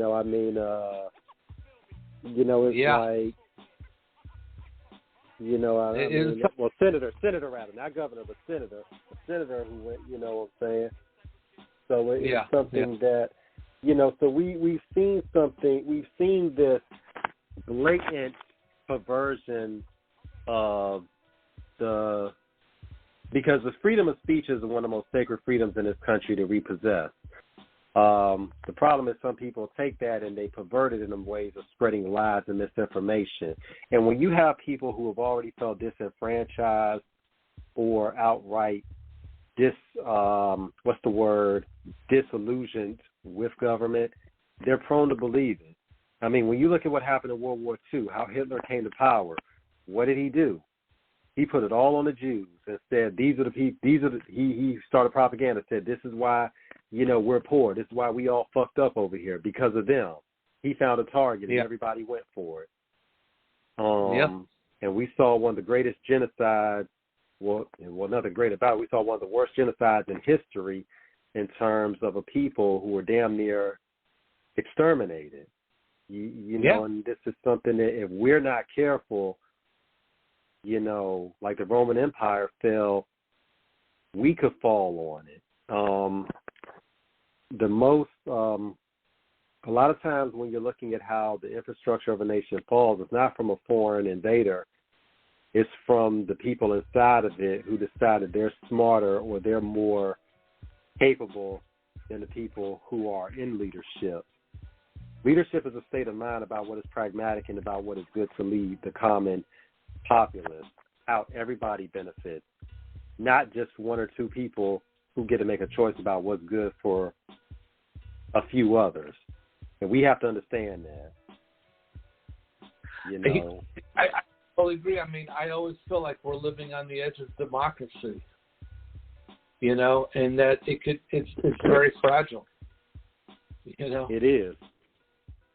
You got to buy in.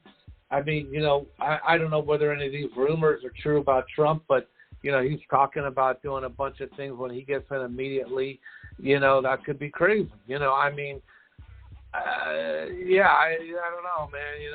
You just have to hope that common sense and reason prevail,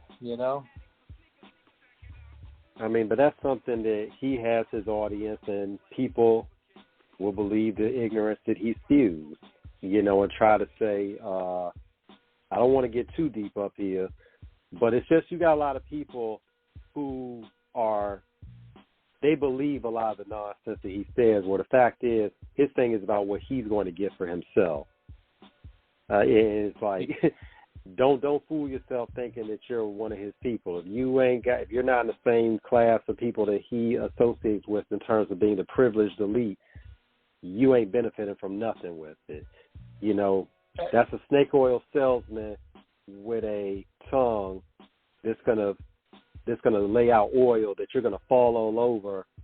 You're gonna get smeared in it, and you're gonna think that it's soap and that you're glistening.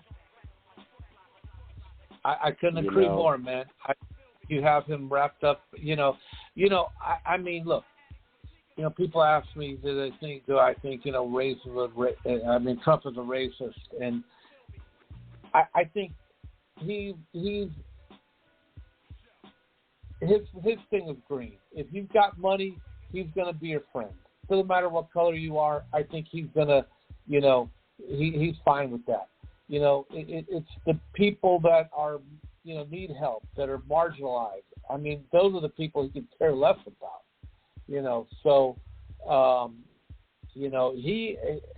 feels like if it's good for him, it's good for the country, and it's kind of the way he operates. Well, it's about que bono, Pete. Who profits? It's Latin for who profits, and it's about how I get something out of it. Damn everybody else. What's in it for me? And I think it's when we look at it in this country, for all the freedom, and like I said, I've said this on the show a million times. I'm a devout Democrat, liberal, gun-loving, Second Amendment Republican because I'm heavy on the guns. I'm heavy on the guns. You're not taking our guns away.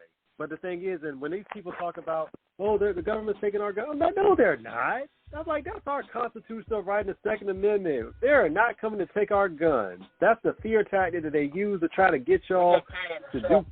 I'm like, nobody. Paranoia. Yeah, exactly. Ain't nobody coming to take nobody's guns. Fear is the new way of profit now. Exactly. Yeah. Sell paranoia.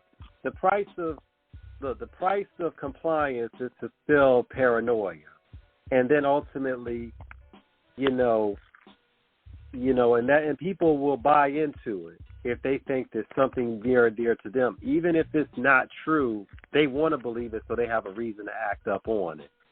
And for all the freedoms in this country that we enjoy, in terms of especially voting, we have one of the least voting turnouts in the world. Other countries, when they get a chance to vote, they go out and do it.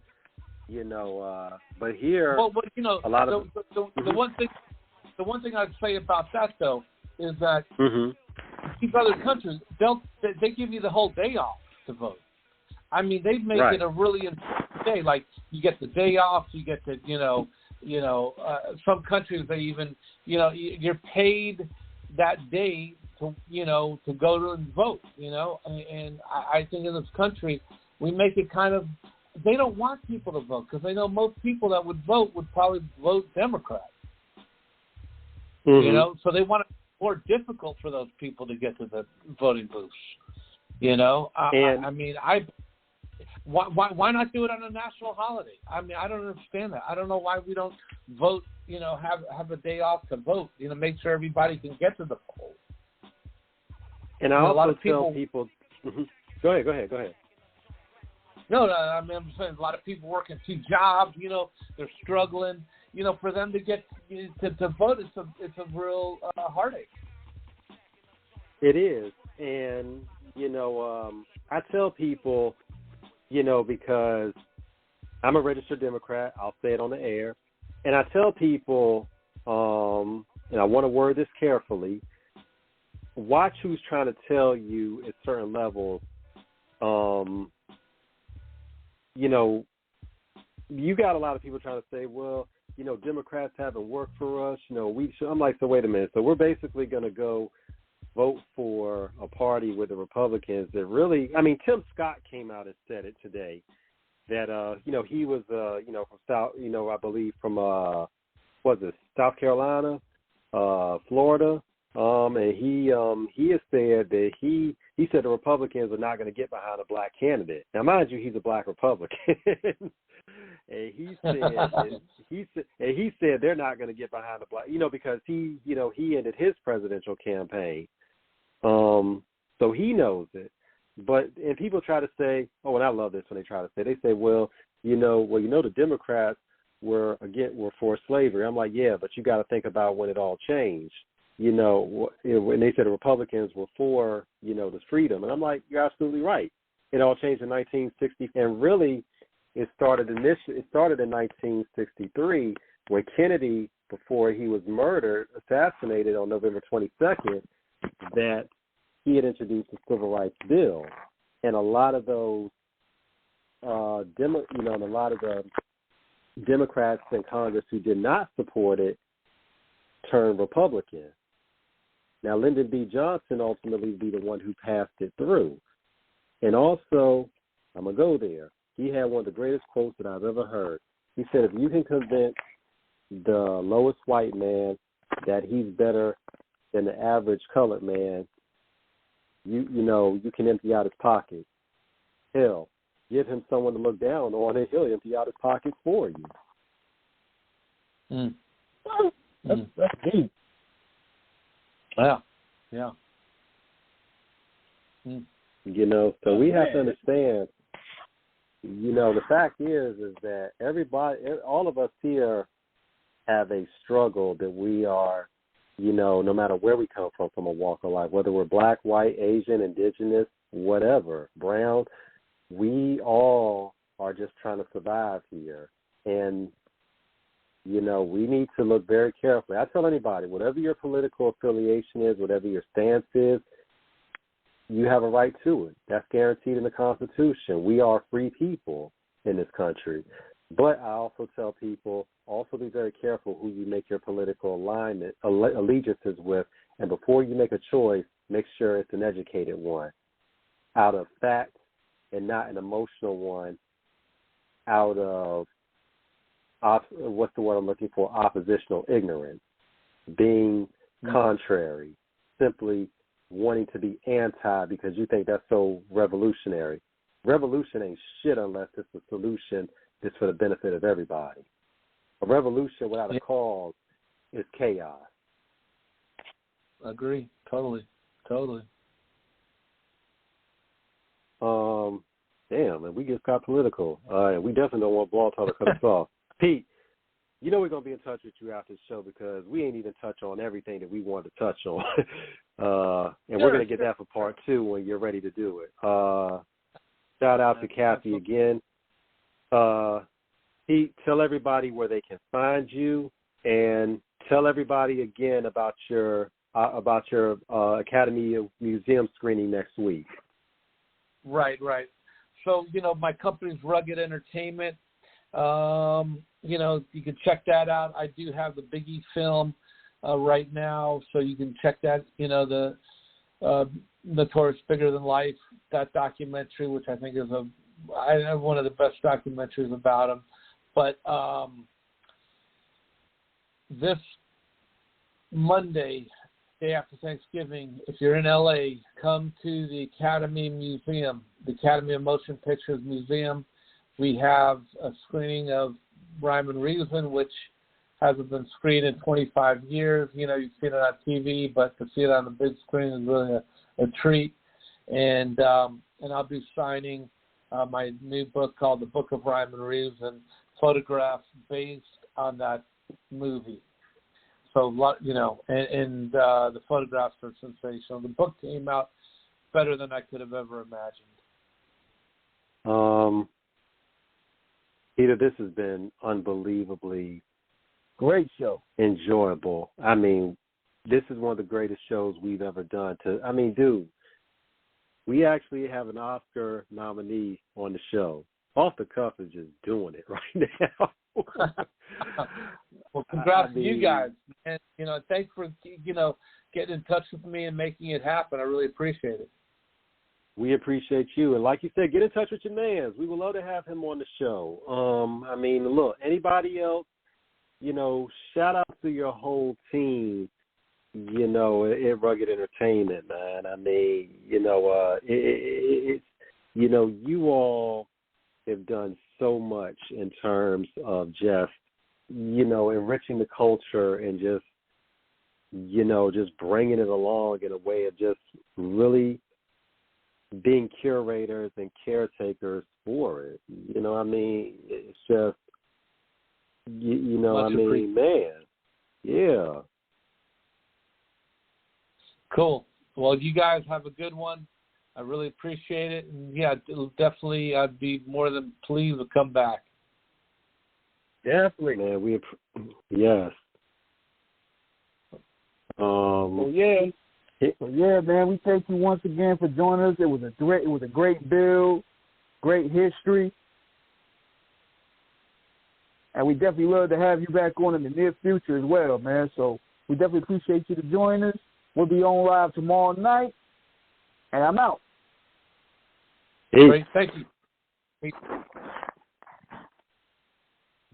Thinking about starting a new fitness or weight loss program? I've got a story you have to hear. I'm Lacey Green, a super trainer with Body. I had a client who came to me because she was really frustrated that every gym or trainer she tried made her feel bad because she was a beginner. She had tried it all, and she just felt humiliated. And that's when we started working together, and I took her through my 3-week program called For Beginners Only. Once she realized that she wasn't the problem and that she just needed the right program, she started to get results, and now she's completely unstoppable and feeling so confident. And I can do the same for you. On the Body app, subscribers lose 5 to 10 pounds consistently in their first month, and I bet you will too. And right now, I'm inviting you to sign up for a 1-year subscription to Body, and I'll give you $100 of in-home fitness equipment for free. But this is a limited time offer for the next 500 beginners who want to get started. So to get your $100 in free gear right now, just go to body.com. That's body with an I.com. Again, BODI.com. Hello, it is Ryan, and we could all use an extra bright spot in our day, couldn't we? Just to make up for things like sitting in traffic, doing the dishes, counting your steps, you know, all the mundane stuff. That is why I'm such a big fan of Chumba Casino. Chumba Casino has all your favorite social casino-style games that you can play for free anytime, anywhere with daily bonuses. That should brighten your day a little. Actually, a lot. So sign up now at ChumbaCasino.com. That's ChumbaCasino.com. No purchase necessary. VGW Group. Void where prohibited by law. See terms and conditions. 18+.